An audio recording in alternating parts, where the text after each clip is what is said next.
예, 수험생 여러분, 이어서 보도록 하겠습니다. 여러분, 26번 문제부터 보시면요. 자, 우리 같은 이번 통영 2주차가 좀 어렵습니다, 여러분들. 2주차, 3주차가 좀 어려워요. 그러니까 여러분들 그 내용들을 또 어렵지만 또 공부를 위한 거니까 여러분들 점수에 실망하지 마시고 잘 보시기 바랍니다.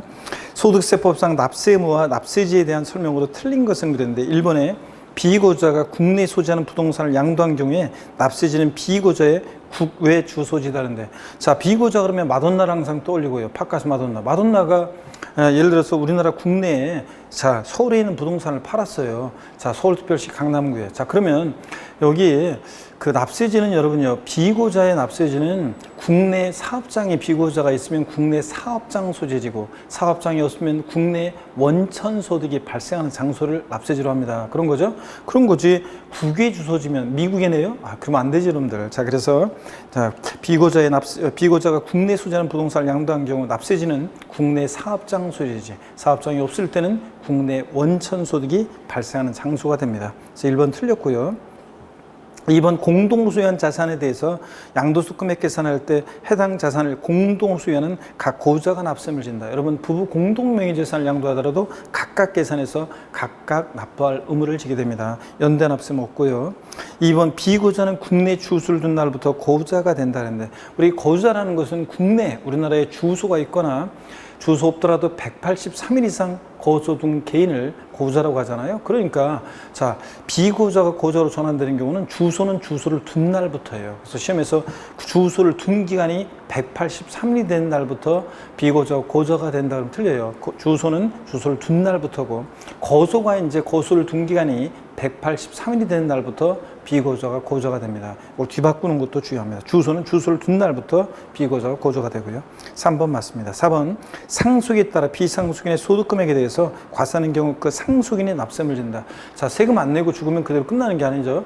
비상속인의 소득세 납세무는 상속인에게로 승계돼서 상속인이 납부할 의무를 지게 됩니다. 5번이요. 국내에 주소가 없는 고자의 경우에 소득세 납세지는 거소지로 한다. 그렇죠. 주소지 없으면 거소지입니다. 27번 문제 보겠습니다.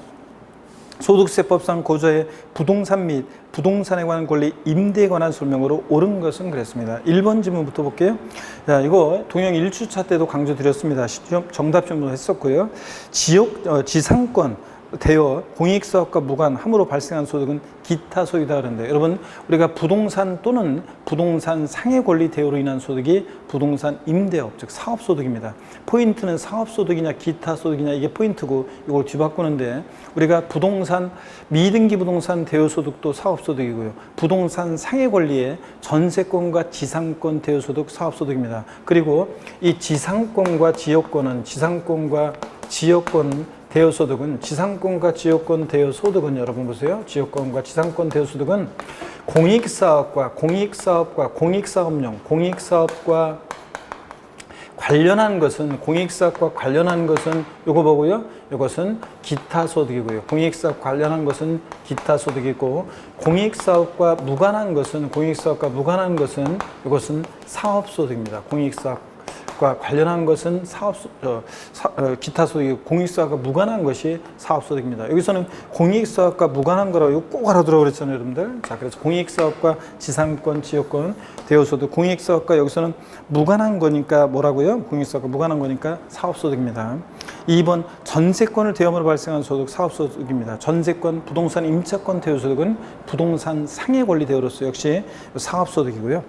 3번입니다. 부동산 임대로 발생하는 소득에 대한 총 수금액의 수입할 시기는 계약에 의해서 지급일이 정해지면 정해진 날입니다. 매달 15일 정해지면 정해진 날. 정해지지 않았을 때가 이제 실제로 지급한 날이고요. 근데 여기서는 지급일이 정해진 경우에도 실제로 지급한 날 틀렸습니다. 계약에 의해서 지급일이 정해지면 정해진 날을 임대소득의 수입 시기로 합니다.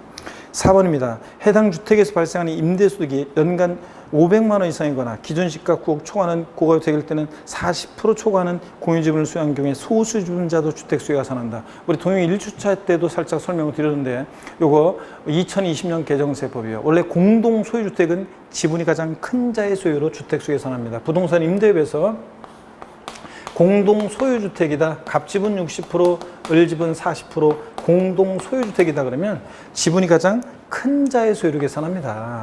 자, 그런데 다만 지분이 가장 큰 자가 2인 이상이다, 50%씩, 그러면 공동소유자 각각의 소유를 계산하고, 원칙적으로 부동산 임대업에서는 지분이 가장 큰 자의 소유를 계산합니다. 다만 일정 경우에는 소수 지분자도 주택수에 가산하는 경우가 있는데, 자, 임대소득금액이 연간 얼마예요? 600만 원 이상이거나, 500 아닙니다. 600만 원 이상이거나, 또는 고가주택, 기준시가 9억 초과하는 고가주택일 때는 지분율이 몇 프로? 30% 초과 보유할 때 소수 지분자도 주택수에 가산합니다. 그래서 여기서 500만 원 아니고 600만 원 이상이거나 기준시가 9억 초과하는 고가주택일 때는 지분율이 몇 프로? 30%를 초과하는 공유지분을 소유할 때 소수 지분자도 주택수에 가산합니다. 그래서 여기서 만약에 이런 경우에 만약에 이 주택에서 연간 임대소득이 600만 원 이상이거나, 또는 이게 기준시가 9억 초과하는 고가주택일 때는 지분율이 30% 초과하면 소수 지분자도 주택수에 가산합니다. 주택수를 계산할 때요. 자, 그 다음에 계속 이어서 보겠습니다.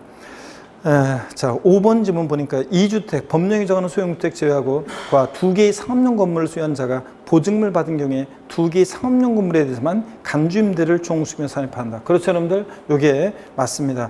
왜냐하면 보증금, 전세금 나오면 전세주택인데, 전세주택은 몇 주택부터? 3주택 이상이면서 엔드 보증금 합계액이 3억 원을 초과할 때만 간주임대료 총수금액에 산입합니다. 전세주택은 3주택부터 과세입니다. 2주택이니까 과세하지 않고, 상가는 무조건 과세한다고 그랬습니다. 한 채든 두 채든, 이게 월세든 전세든 무조건 과세한다고 그랬습니다. 여기 한번 보시겠습니다, 여러분들. 이런 거 우리 시험에 몇 번 나왔고 정리해 드렸었는데, 상가 임대소득은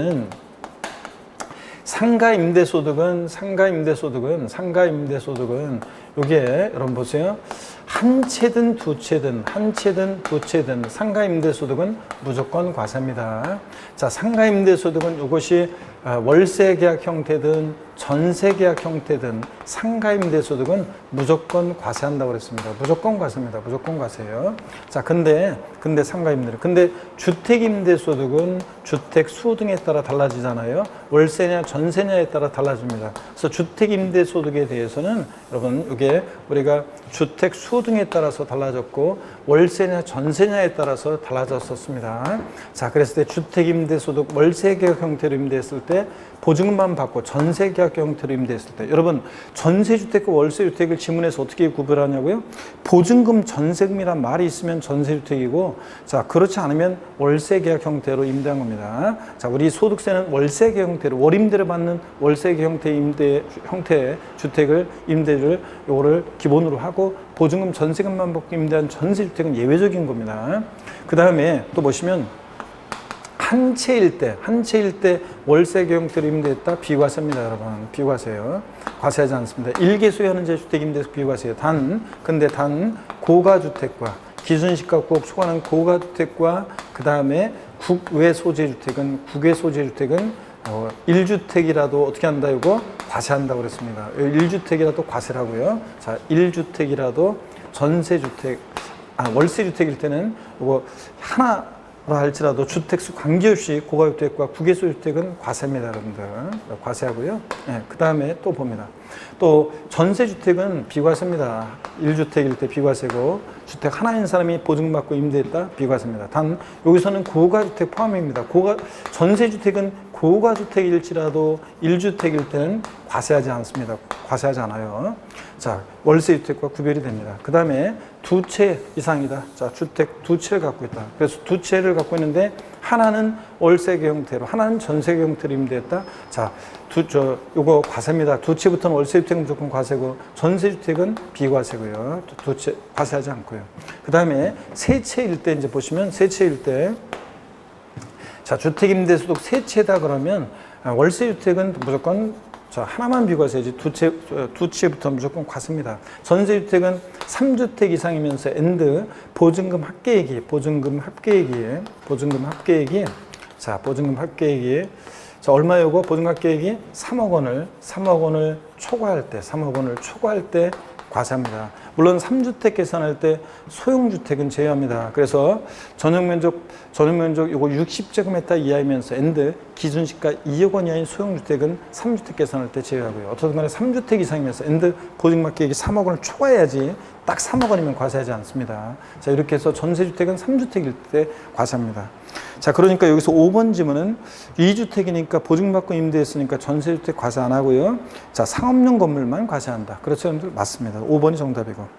28번 문제 봅니다. 다음은 소득세법상 주택 임대소득의 세액계산 특례이다. 가로 안에 들어갈 내용이 올바른 것은 그랬습니다. 우리가요, 주택 임대소득이 2천만 원, 연간 2천만 원을 초과하면 이자, 배당, 사업, 근로연금, 기타 소득에 종합소득이 합산해서 종합소득세를 과세합니다. 근데 주택임대소득이 2천만 원 이하일 때는 종합과세하는 방법과 다른 소득이 합산하는 종합과세하는 방법과 따로 14% 세율로 분리해서 과세하는 분리과세를 선택해서 적용할 수 있습니다. 선택할 수 있는데요. 그럴 때 분리과세 시 주택임대소득의 산출세액은 세액 계산 어떻게 하느냐? 수익금액에서 1- 필요경비를 빼고 1- 필요경비를 곱하고 수익금액에다가 그 다음에 여기서 공제되는 금액 빼고 그 다음에 소득세 세율을 적용하는데 그럴 때 필요경비율 임대사업자로 등록한 자는 임대주택 등록자는 몇 프로 그 경비를 인정해요?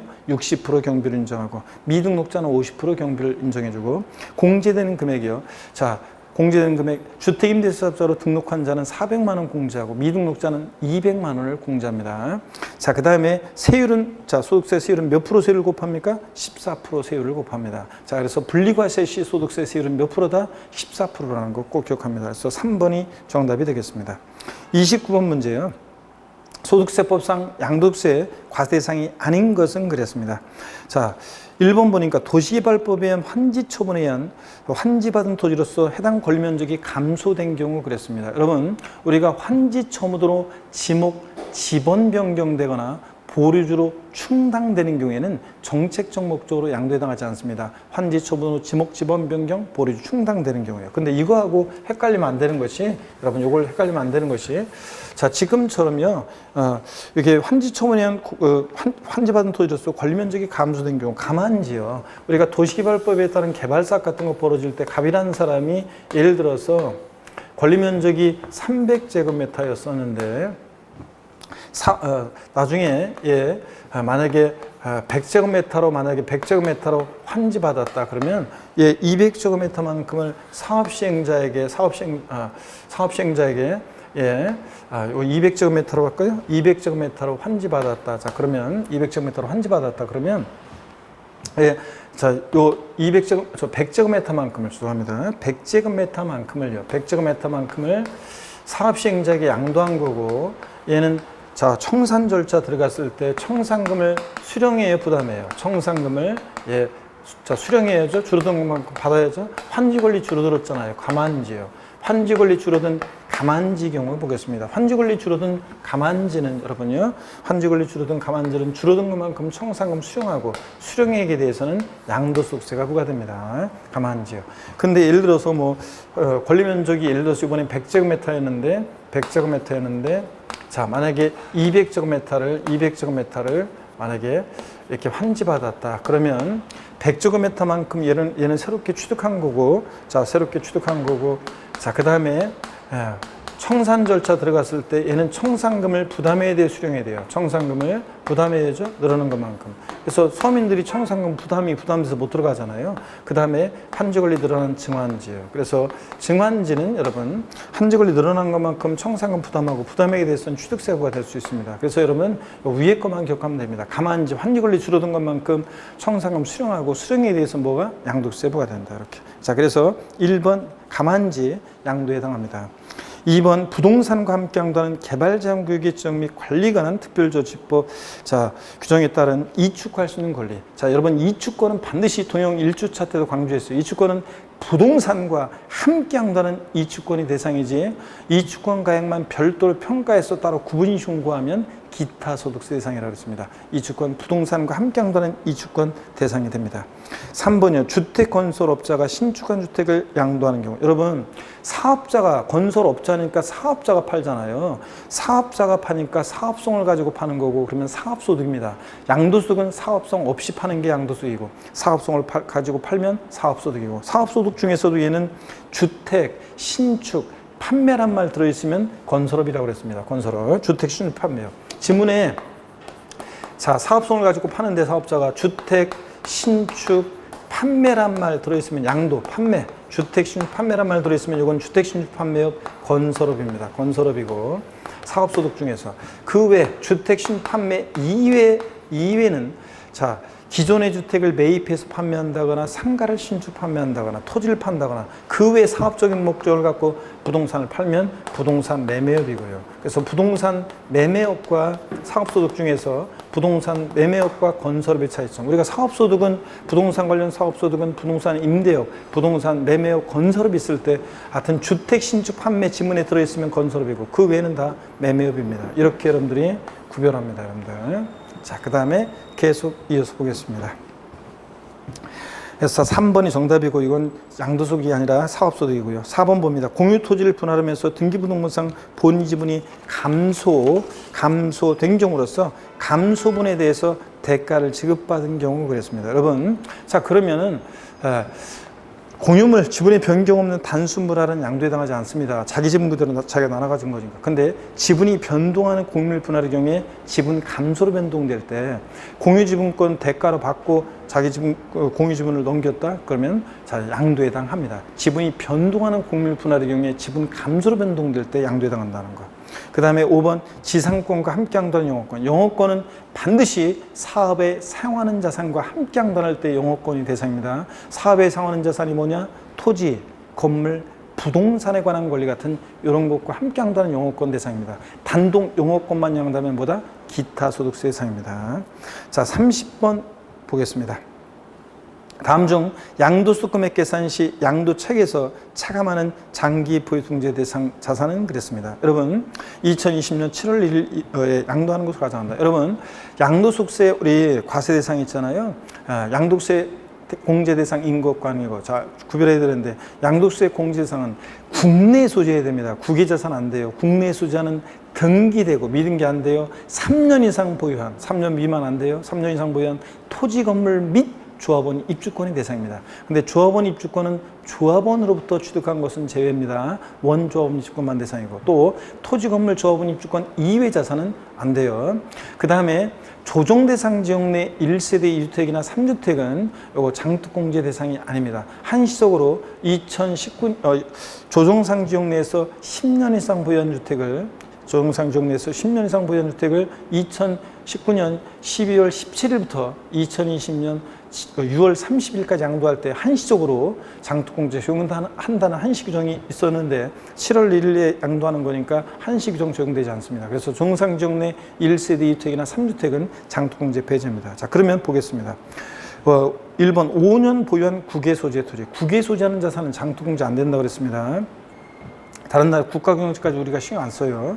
3년 보유한 국내 소재 비사업용 토지. 여러분 비사업용 토지는 등기되고 3년 이상 보유하면 장특공제 받을 수 있습니다. 여러분들. 그래서 비사업용 토지는 장특공제 된다. 그래서 2번이 정답이 됩니다. 3번 봅니다. 3년 보유한 1세대 2주택, 조정상 지역 내 소지하는 1세대 2주택이나 3주택은 장특공제 배제입니다.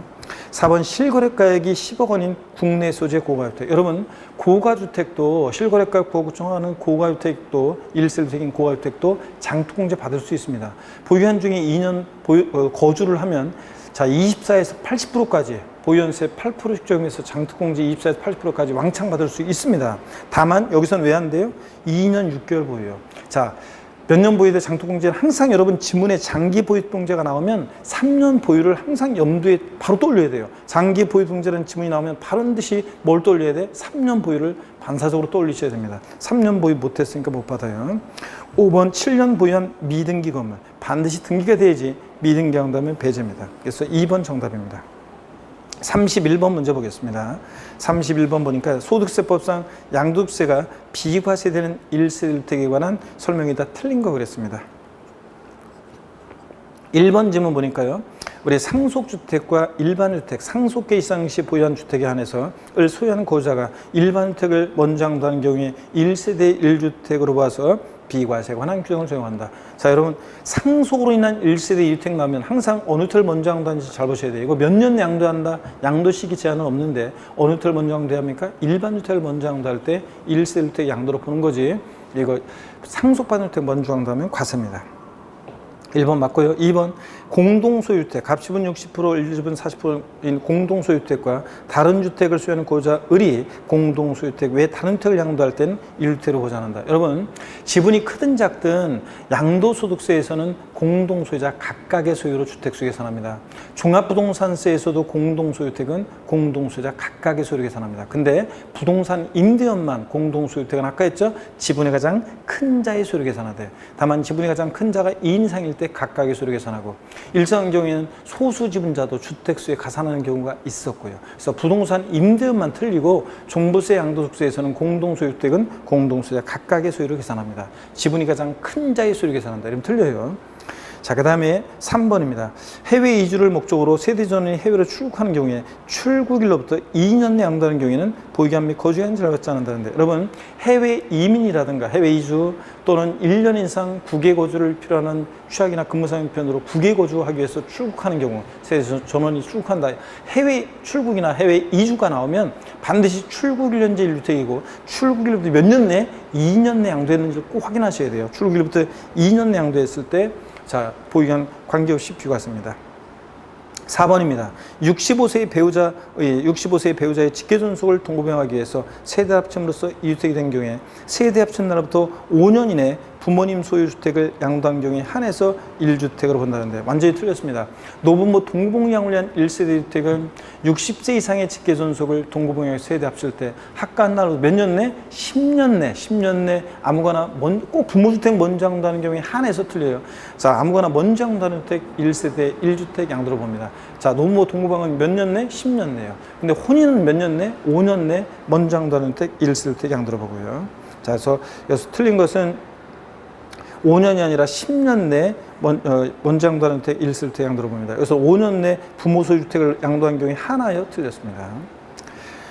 자, 그 다음에 5번 다가구택을 구획된 부분별로 분양하지 않고 하나의 매매 단위로 양도할 때는 전체를 하나의 주택으로 본다고 했습니다. 국세는 다가구택을 전체를 한 개 주택으로 계산하고, 근데 자, 취득세나 재산세 같은 지방세에서 공동주택은 공동주택과의 과세형평을 해서 다가구택을 매 한 가구 한 가구마다 독립하여 구획이 된 부분을 1구의 주택으로 보고요. 그래서 국세와 지방세를 다가구택 구별합니다. 자, 5번은 많은 거고 4번 정답입니다. 32번 문제 보겠습니다. 소득세법상 고유자가 국내에 소지하는 등기된 건물, 주택 아니고 양도하는 경우에 양도책에 대한 설명으로 옳은 것은 그랬습니다, 여러분. 자, 먼저 1번 지문부터 봅니다. 양도가액을 기준시가로 계산하는 경우 취득가액은 실거래가에 따른다. 여러분, 양도책 계산 시에 양도가액을 자, 실거래가에 의하면 취득가액도 실거래가. 양도책 계산 시에 양도가액을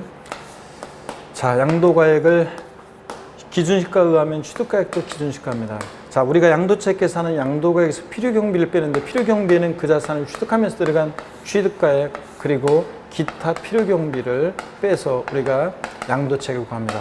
자, 그럴 때 양도책 계산 시에 양도가액과 취득가액에 동일 기준 적용 원칙이 있었죠. 양도가액을 실거래가에 의하면 취득가액도 실거래가, 양도가액을 기준시가에 의하면 취득가액도 뭐에 따른다? 기준시가에 따르는 겁니다. 자, 그래서 여기서는 양도가액 기준시가에 의했다, 취득가액도 기준시가에 따릅니다. 1번 틀렸고요.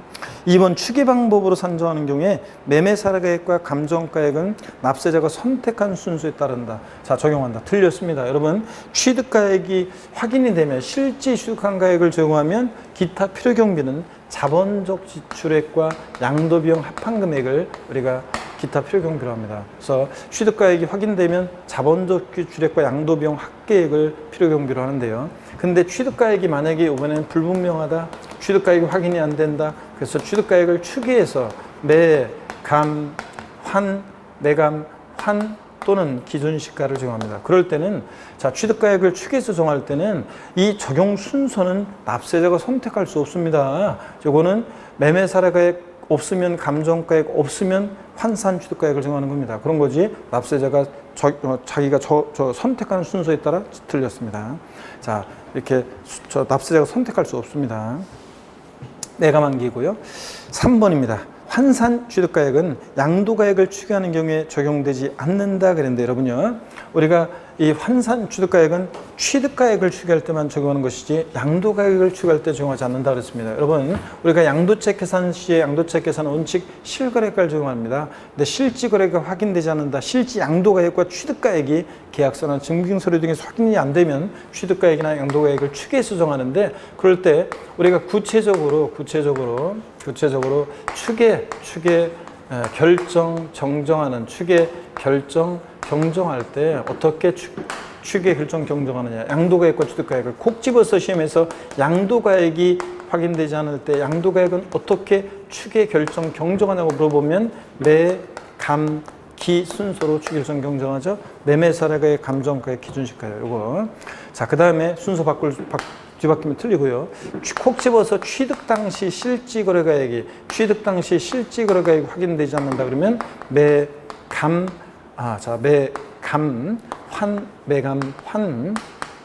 기 순서로 추계 결정 경정합니다. 그럴 때 이 환산 취득가액은 취득가액을 추계할 때만 적용하는 것이지 양도가액을 추계할 때 적용하지 않습니다. 이 순서 이거 알고 있는지 시험에서 여러 번 물어봤습니다. 반드시 여러분들이 양도가액 불명할 때는 매감기, 취득가액 불명하면 매감한기 꼭 아셔야 되겠습니다. 자, 그 다음에 계속 이어서 보겠습니다. 자, 보시니까 그래서 3번이요. 요거 환산 취득가액은 양도가액을 추계할 때는 적용되지 않는다. 맞습니다. 4번 봅니다. 필요경비 계산 공제액은 양도항시 기준시가의 100분의 3을 곱한 금액으로 한다는데, 이 문제가 등기된 건물을 양도하는 경우인데요. 자, 봅니다.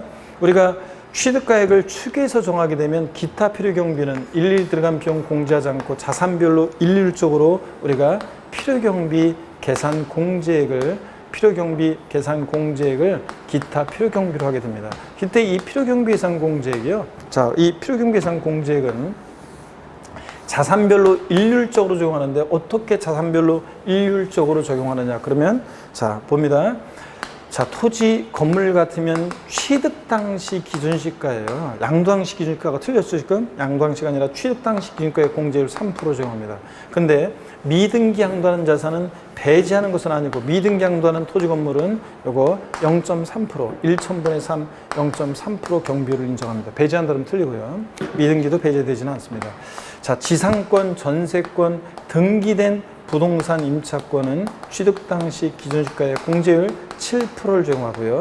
나머지 애들은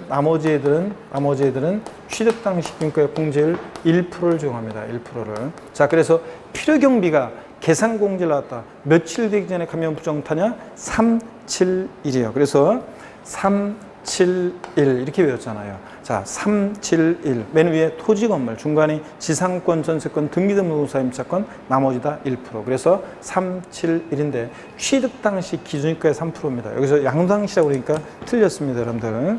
자, 그 다음에 5번 봅니다. 취득가액을 매매 사례가액으로 하는 경우에 자본적 지출액은 필요경비에 포함한다 그랬는데 틀렸습니다. 여러분, 우리가 취득가액을 보세요. 취득가액을 매매 사례가액으로 하게 되면 기타 필요경비는 그냥 필요경비 계산 공제액으로 하는 거지 자본적 지출액과 양도비용은 필요경비에 포함되지 않습니다. 다만 취득가액을 매매 사례가액이나 감정가액이 없어서 취득가액을 환산 취득가액으로 할 때는 환산 취득가액 플러스 필요경비 계산 공제 합계액과 실제 들어간 자본적 지출액과 양도비용 합계액하고 비교해서 둘 중 큰 금액을 필요경비로 할 수 있습니다. 양도책 최소화하기 위해서는. 그래서 법령에 환산 취득가액 플러스 필요경비 계산 공제 합계액보다 자본적 지출액 양도비용 합계액이 더 크면 이 금액으로 할 수 있다고 되어 있으니까 둘 중 큰 금액을 선택할 수 있습니다. 자, 그래서 이렇게 할 수 있는 것은 환산 취득가액 플러스 필요경비 계산 취득가액 환산 취득가액으로 할 때만 그렇습니다. 어떤 수강생분이 여기에 자본적 지출액 양도비용 합계액 앞에 환산 취득가액이 또 들어가야 되는 거 아닌가요? 아니에요. 이건 환산 취득가액 플러스 필요경비 계산 공제 합계액이고, 이건 순수하게 자본적 지출액과 양도비용 합계액입니다. 환산 취득가액 안 들어가요. 아유, 왜 안 들어가나요? 이게 이렇게 하면은 이게 더 큰 것도 있나요? 그런데 그럴 수 있다고 그랬지, 예외적으로. 원래는 이거 두 개 합친 게 이거보다 크지만, 자, 이게 예외적으로 큰 경우도 있을 수 있다 그랬습니다. 뭐 토지 취득 가격은 굉장히 낮은데 진입도로 맹지여가지고 진입도로가 없어가지고 도로 시설하는 비용이 많이 들었다거나, 뭐 사방사업하고 막 축대 쌓고 그러면서 이런 비용이 이거보다 더 클 수도 있다는 거예요, 여러분들. 취득 가격보다 클 수도 있다. 자, 그래서 그래서 이렇게 한다는 걸 주의합니다. 그래서 여기서는 취득가액을 매매사례가액으로 하는 경우인데 그럴 때는 매매사례이나 감정가액을 우리가 추계해서 정할 때는 기타 필요경비는 필요경비계산 공제금으로 하는 거지 자본적 취득과 양도비용은 필요경비에 포함하지 않습니다. 이건 취득가액을 실지 취득한 가액을 정할 때 자본적 취득과 양도비용 합계액이 필요경비에 포함되는 거고 그래서 시험에서 실거래가를 정해서 양도차 계산할 때 필요경비 항목이 어떤 게 포함되느냐 안 되느냐 이게 중요한 거고요. 자, 그래서 5번 취득가액을 매매사례가액으로 할 때는 자본적 지출과 양도비용은 필요경비에 포함된다 틀렸습니다. 33번 문제 보겠습니다. 소득세법상 실거래가액에 따라 양도세가 산정한 경우 이에 대한 설명이 다 틀린 거였습니다. 1번 특수관계인으로부터 시가 10억 원의 토지를 9억 원에 취득한 경우 양도세 계산 시 공제된 취득가액은 9억 원이다 그랬는데 여러분요 우리가 이것은 어떤 거냐면 특수관계자 간에 자 여러분 우리가 특수관계자 친족관계 등이 있는 특수관계자 간에 부당하게 계산됐을 때 부당행위 계산 부인 특례입니다. 부당행위 계산 부인 특례요. 이 부당행위 계산 부인 특례는 두 가지 유형이 있다고 했습니다. 부당행위 계산 부인 특례 두 가지 유형이 있는데 하나는 특수관계자 간의 증여 후 우회 양도가 있고요. 지난 동일 1주차 때 나왔었습니다. 설명드렸고요. 증여 후 우회 양도가 있고 또 하나는 특수관계자 간의 시가보다 낮게 저가로 양도하거나 시가보다 높게 고가로 양수하는 경우에 취득하는 경우에 특례 적용된다고 그랬습니다. 그래서 이거 반드시 남남 사이 같으면 뭐 싸게 팔든 비싸게 사든 뭔 관계가 있어요. 특수관계자 간에 해야 되고 또 시가보다 낮게 양도해야지 높게 양도하면 특례 적용 안 되고 시가보다 높게 취득해야지 낮게 취득하면 특례 적용 안 되고 헷갈리니까 우리 어떻게 배웠어요? 저도 세법 고수입니다. 저가 양도, 고가 양수의 경우여야 되고 또 그 다음에 이렇게 시가보다 낮게 양도하거나 높게 취득했다고 특례 무조건 적용되는 게 아니라 이 부당행위 계산 부인 특례는 조세에 부당한 감소가 있어야 되는데 그 조세의 부당한 감소를 어떻게 판단하느냐. 자, 저가 양도, 고가 양수에서는 시가와 대가의 차이가 금액으로 3억 원 이상 차이 나거나 또는 시가 대가 차이가 시가의 5% 이상 차이가 나야 한다고 그랬습니다. 그렇죠, 여러분들? 그럴 때 여기에 해당된다. 조세 부담 감소가 있다 그러면 얘네들의 계산을 부인하고 시가를 양도가액과 취득가액으로 해서 계산한다고 했습니다. 시가를 양도가액이나 취득가액으로 해서 계산합니다. 여러분, 요 얘기예요. 그러면 요 세 가지를 확인해야 돼요. 자, 특수관계자 간에 저가양도, 고가양수 나오면 특수관계자 간인지, 저가양도, 고가양수인지, 저도세법 고수인지, 또 여기 조세 부당한 감소가 있는지, 여기에 해당되는지를 꼭 따져보셔야 됩니다. 그래서 해당되면 얘네들 계산을 부인하고 양도가액과 취득가액을 시가로 계산하고 특례 적용되지 않으면 실지 거래한 가액으로 계산합니다. 그러면 33번 문제 1번 지문 특수관계자 간이고 시가 10억 원인 토지를 9억 원 취득했습니다. 시가보다 뭐하게 취득했어요? 낮게. 고가 양수 시가보다 높게 취득했는데 낮게 취득했으니까 특례 적용 안 돼요. 특례 적용 안 되니까 취득가액은 실지 거래한 가액인 9억 원을 취득가액으로 하고 2번 특수관계 없는 자에게 특수관계 없는 자에게는 특례 적용되지 않으니까 시가 10원의 토지를 9억 원에 양도했으면 9억 원이 양도가액이 되는 거고요. 특수관계 없으니까. 3번입니다. 특수관계인에게 시가 10억 원의 토지를 9억 6천만 원에 양도한 경우 양도가액은 10억이다 그랬는데 자, 특수관계자가 아니고 시가보다 뭐하게 양도했어요? 낮게 양도했어요. 그럼 조세 부담 감소가 따져봐야 되는데 시가와 대가가 금액으로 얼마? 3억 차이가 안 나죠? 4천만 원밖에. 그러면 시가의 5% 이상 차이는 따져봐요. 시가 10억이 5%면 5천만 원인데 5천만 원 이상 차이가 안 나잖아요. 그러니까 얘네 특례 적용 안 되니까 시가로 하면 안 되고 9억 6천만 원을 양도 가격으로 해야 합니다. 이해되십니까, 여러분? 특례 적용 안 되니까. 특례 적용될 때 시가로 하는 거지. 특례 적용 안 되니까 9억 6천만 원을 양도 가격으로 합니다. 그래서 3번 틀렸습니다. 4번 토지를 취득함에 있어서 법령 등의 규정에 따라 매입한 토지개발 채권이나 국민주택 채권 같은 것을 만기 전에 금융기관 등의 양도함으로 발생하는 채권 매각 자산도 양도비용에 포함한다고 했습니다. 5번 취득 후 본래 용도를 유지하기 위해 소요된 수익적 지출액이요. 도장비용, 방수비용, 도배장판 비용 같은 이런 수익적 지출액은 필요비에 포함하지 않습니다. 자본적 지출액과 상대되고 얘는 포함하지 않고. 34번입니다. 고유자가 국내에 소지하는 자산을 양도한 경우 소득세법상 장기부통제와 기본공제에 대한 설명으로 틀린 거 그랬습니다. 단 2020년 7월 1일에 양도하고 조정상조건의 거래는 아니다. 1번이요. 법령이 정하는 과세되는 1주택, 10년 보유, 2년 거주한 주택에 해당하는 경우 장특공제는 양도채액의 최대 몇 프로? 80%까지 공제합니다. 양도소득세가 과세되는 1세대 1주택, 고가주택 같은 애들 1세대 주택은 자 보유연수의 8%씩 공제를 정합니다. 24에서 80%까지요. 3년 이상 4년 미만이면 83, 24 이런 식으로 10년 이상이면 80%까지. 근데 확대증 받으려면 항상 동형 1주차 때도 나왔었지만 몇 년 거주해야 돼? 2년 거주했는지를 꼭 확인하셔야 됩니다. 여기서는 2년 거주했으니까 확대증 받을 수 있습니다. 2번입니다. 조합원 입주권이요. 장특공 대상인데 조합원으로부터 취득하는 경우 포함. 항상 포함제 확인해 봐야 돼요. 조합원으로부터 취득하는 조합원 입주권 어떻게 한다? 제외입니다. 포함 틀렸습니다.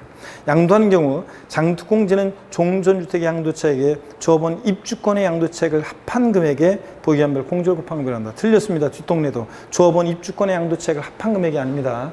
우리가 조합원 입주권을 장특공제 대상으로 인정하는 이유는요. 자, 이겁니다. 자, 우리가 기본과정부터 제가 강조를 드렸던 것이 이런 거였는데, 우리가 조합원 입주권 보세요. 이 시점이 관리처분계획 인가일이면 관리처분계획 인가일이다. 자, 그러면 관리처분계획 인가일이면 관리처분계획 인가일 전에 종전주택이 있습니다. 관리처분계획 인가일 전에 종전주택이 있어요. 관리처분계획 인가가 나면 다 때려부시고요. 근데 흔적도 없이 사라지고. 그래서 조합원 입주권을 받습니다. 근데 조합원 입주권을 장특공제 대상으로 추가한 이유는 이 조합원 입주권 자체를 갖고 있다 팔 때 인정이 중요한 게 아니에요. 자, 조합원 입주권을 장특공제 대상으로 인정한 것은 이 관리처분계 인가를 전에 때려부신 종전주택의 양도 차익에다가 장특공제 공제율을 곱한 금액을 인정해 주게 한 거예요. 그렇기 때문에 자, 이 양도 차익에다가 공제를 정하는 것이지 조합원 입주권은 자, 그러다 보니까 조합원으로부터 취득한 것은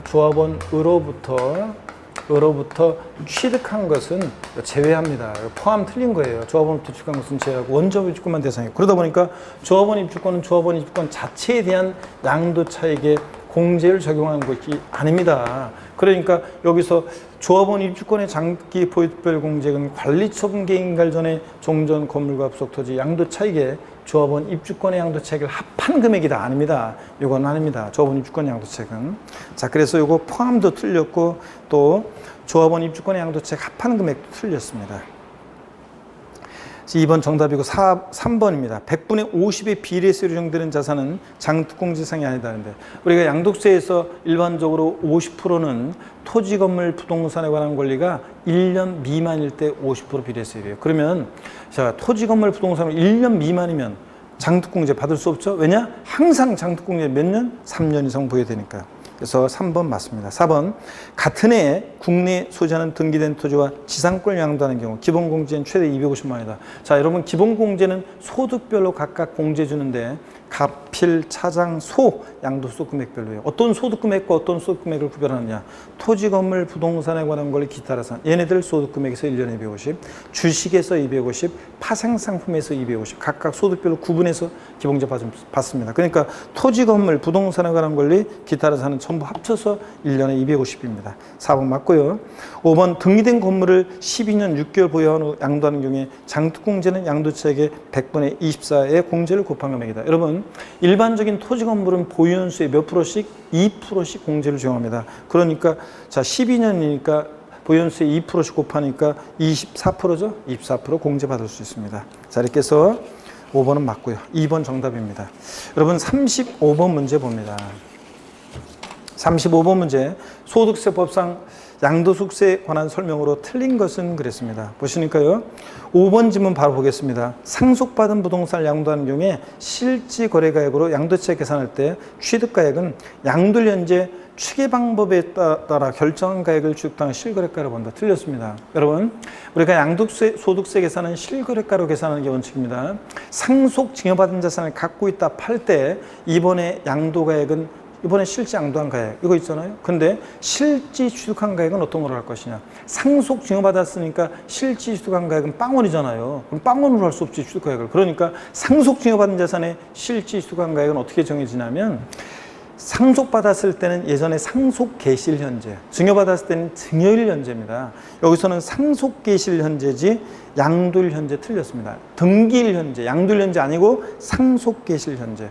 추계 방법으로 결정한가요? 아니에요. 추계 방법은 취득가액 불분명할 때 하는 거고, 이건 추계 방법이 아니라 상속증여세법 규정에 따라 평가가액을 로 합니다. 자, 상속계실현재 상속증여세법 규정에 따라 평가가액을 실질취득한가액으로 봅니다. 상속 증여받은 자산의 실질취득한가액은 아셨죠? 양도일현재도 아니고 등기일현재도 아니고 예전에 상속계실 또는 증여받았을 때는 증일현재 상속증여세법 규정에 따라 평가가액입니다. 아시겠습니까, 여러분? 요거. 그래서 5번이 정답입니다. 나머지 1번 양도소 금액은 양도가에서 필요경비와 장기부등재를 공제한 금액으로 한다. 가, 필, 차, 장, 소잖아요. 네? 네, 맞고. 2번 법률 규정에 따라서 등기가 불능한 법원의 결정이나 법률의 규정에 의해서 등기가 불능하는 자산은 불이익 주지 않는다고 그랬습니다. 미등기 양도하더라도. 그 다음에 3번 100분의 70의 세율이 정되는 자산의 경우에 양도소 과세표준은 양도에서 필요경비를 공제한 금액으로 한다 그러는데, 자, 미등기 양도한다는 얘기잖아요. 그러면 보세요. 가필, 차, 장, 소, 기, 과요. 자, 표현만 달라진 거지 동영 1주차 때도 했었어요, 여러분. 미등기 양도하는 자산은 장특공제, 기본공제다 배제하니까 빼는 게 없으니까 미등기 양도하는 자산은 양도 차익이 곧 뭐가 된다?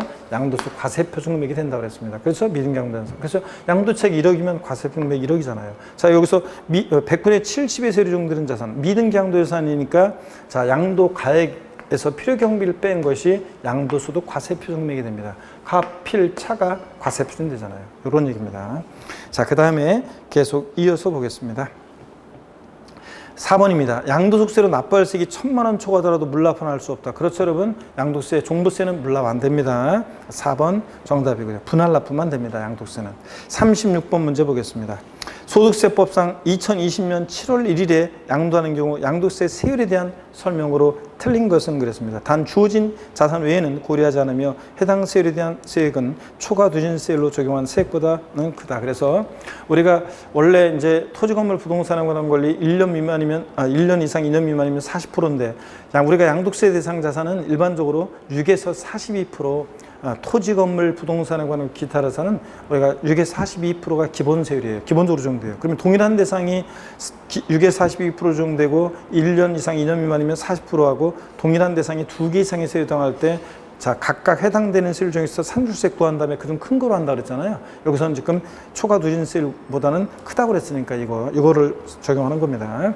자, 그럼 그 개념으로 보시면 됩니다. 그래서 1번 하나의 자산이 둘 이상 세율 당할 때는 해당 세율 중에서 계산한 산출세액 중 큰 것으로 하고, 2번 상속받은 부동산을 양도할 때 세율 적용할 때 상속받은 자산은 역사가 다 상속계실로부터인데 어느 경우만 세율 적용 시에만 비상속인 취득한 날로부터 양도일까지로 합니다. 상속계실로 바꾸면 틀려요. 세율 적용 시에만 비상속인 취득로부터 양도일까지로 하고.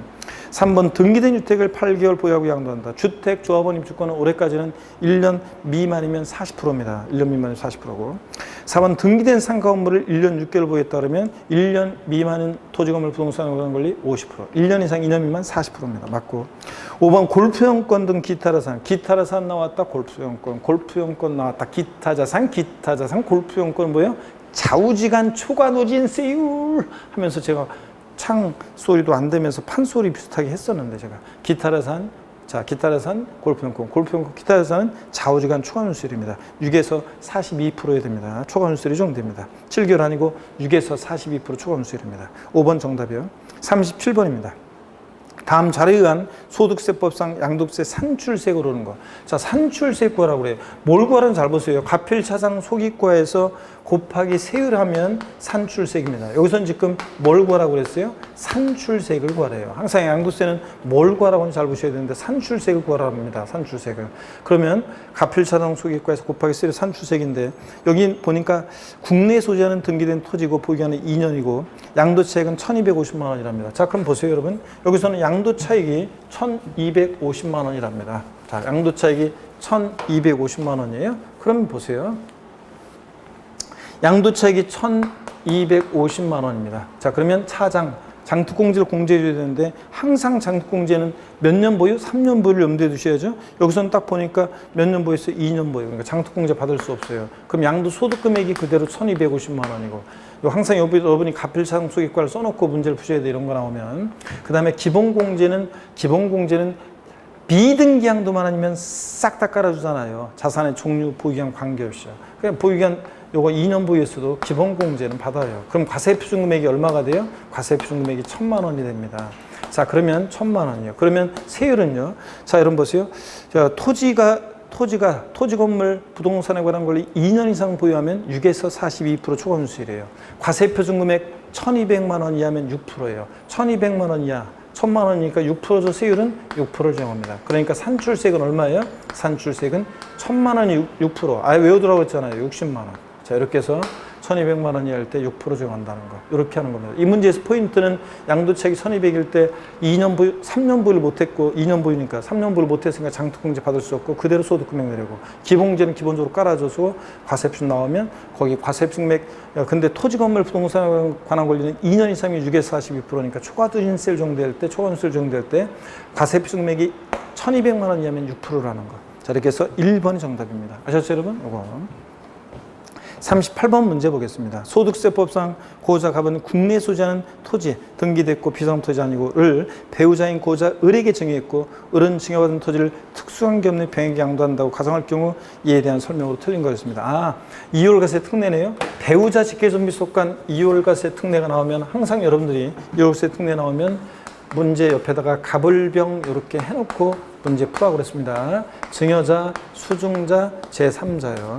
배우자 직계존비소로부터 증여받아서 몇 년 내? 5년 내 양도할 때 이율과세 특례 적용되고 납세무자는 수증자인데 양도세 계산 시에 취득가격이나 취득 시기는 다 증여자를 기준으로 판단한다고 그랬습니다. 그렇죠, 여러분들? 자, 그러면 보겠습니다. 양도세 납세무자는 을이다. 그렇죠? 수증자가.